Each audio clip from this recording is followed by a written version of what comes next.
Yo guys, it's me. How's it going? I saw Gunnut asking war.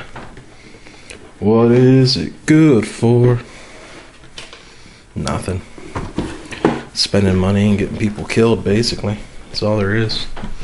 I wanted to show you guys what I got in the mail today before I go off my rant, though. Let's see here. It's a little bit dirty. A little bit of rust on it.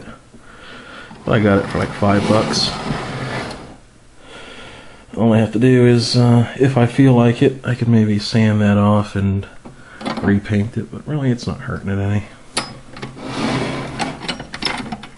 That's my Swiffer cleaning stuff. That stuff's pretty cool. Pretty convenient. There's some ammo. Just what I've got laying around right now. Anyway, how do I set this down?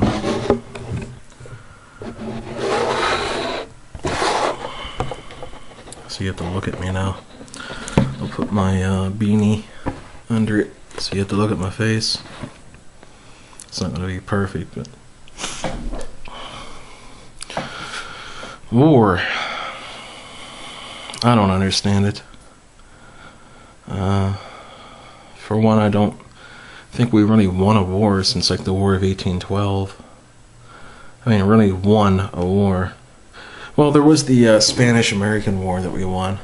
We went to war with Spain in like 1890, something like that, when we became, an empire. It's not something that a whole lot of people know much about. Basically, we had a ship parked in Cuba, and it blew up. No one knows why. It could have been anything. But we blamed it on Spain. Sound familiar? So we sent our brand new warships that we had. We didn't have like big battleships back then. We had what are called armored cruisers, and they still had like a lot of their guns mounted. Battleships you see nowadays. The World War II battleships, and even the destroyers and stuff you see nowadays. You'll see the ship, and the guns will be mounted like in the front and in the back, and that lets them turn. This way, that way, this way, that way, and so these cruisers we had, a lot of them. We were just coming out of the age of sail, basically. And a lot of the guns were actually mounted in the side still, like the old wooden ships had, like in broadsides. But they were in armored caselets, which is basically like a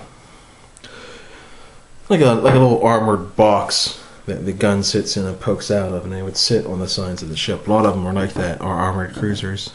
We sent them over into the Philippines, into Manila. The Battle of Manila. Like 6 of our cruisers fought with a handful of Spanish ships. And the Spanish were pretty much outgunned, and they knew they were going to lose, but they had to put up some kind of fight to maintain their honor. And we whooped them, and basically that's how Manila became almost like part of our country, but not quite. It's like sort of like how Hawaii was before it became a state. It's like how America Samoa is. It's not quite a state, but they're still, sort of American. That's sort of like how Manila was up until World War II. The Japanese invaded it. Anyway, so I think the Spanish-American War is maybe the last war that we really won. If you want to count World War I, it wasn't really America. It was everyone else doing most of the fighting. We came into the war really late, and it ended. But there wasn't really peace. It was just, I remember someone famous said the armistice wasn't really an end to the war. It was just like a 30-year ceasefire. Germany rebuilt itself. Formed the Axis, and they came out swinging in 1939. Japan was at war, and China, long before that, they invaded China in like 1932, I think.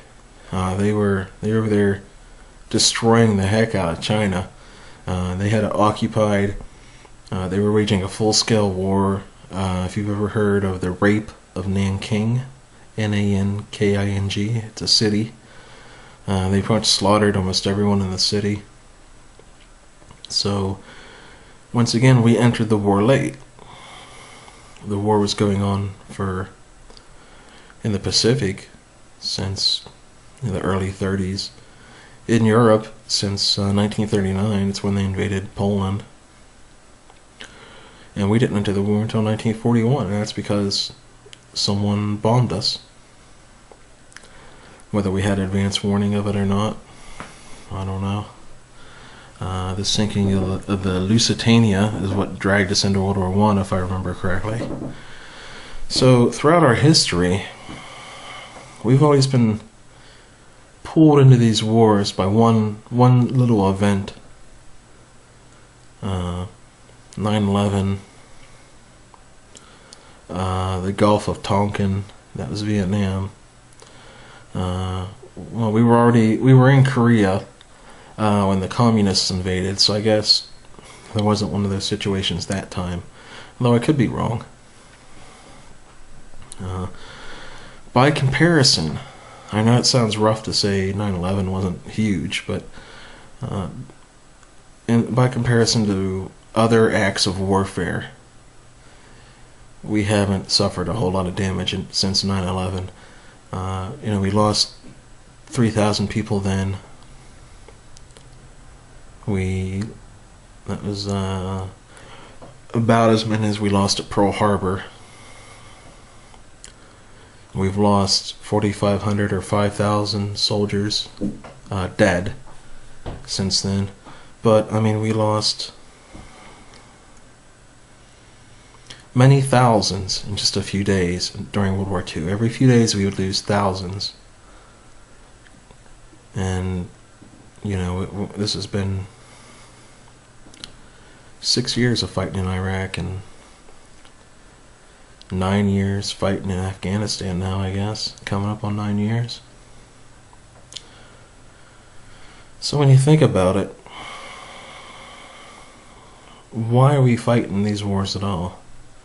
They're not real wars. I mean, we go over, we knock down buildings, we blow stuff up, and then we fix it. We try to fix everything.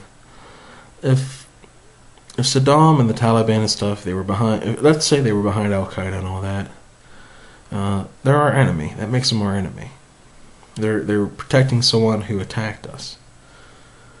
Why didn't we just tear everything up, kill all the people we needed to kill, and then leave? Why not just... Why do we have to rebuild it after we've broken it? It's their fault. It's their business. And we're not going to make any friends. I mean, we're not doing anything other than trying to show off to, the international community. The people who... if you blow up a guy's house, if you blow up a man's house, even if you come back after 4 years and say, hey, by the way, we're sorry about blowing up your house. Now that things are sort of calmed down, we want to rebuild that for you. He's still not going to be your friend. He might let you rebuild it for him, but he's going to be thinking, he's going to be thinking, number one, you're my enemy. Number two, he'll be thinking, why does my enemy rebuild my house for me? Okay, yeah, go ahead and rebuild it for me. That saves me a lot of time.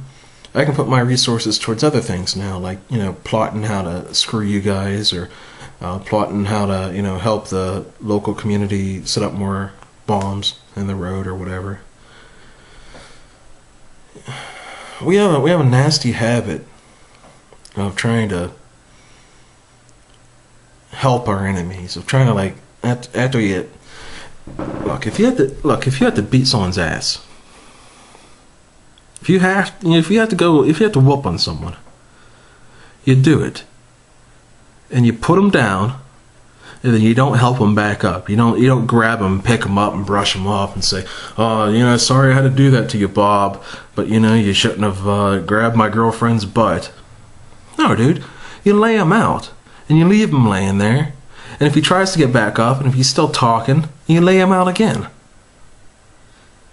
This stuff about trying to build friendships with our enemies. They're our enemies for a reason, man. The Muslims and stuff, they've been our enemies since forever, since the Crusades, since beyond that.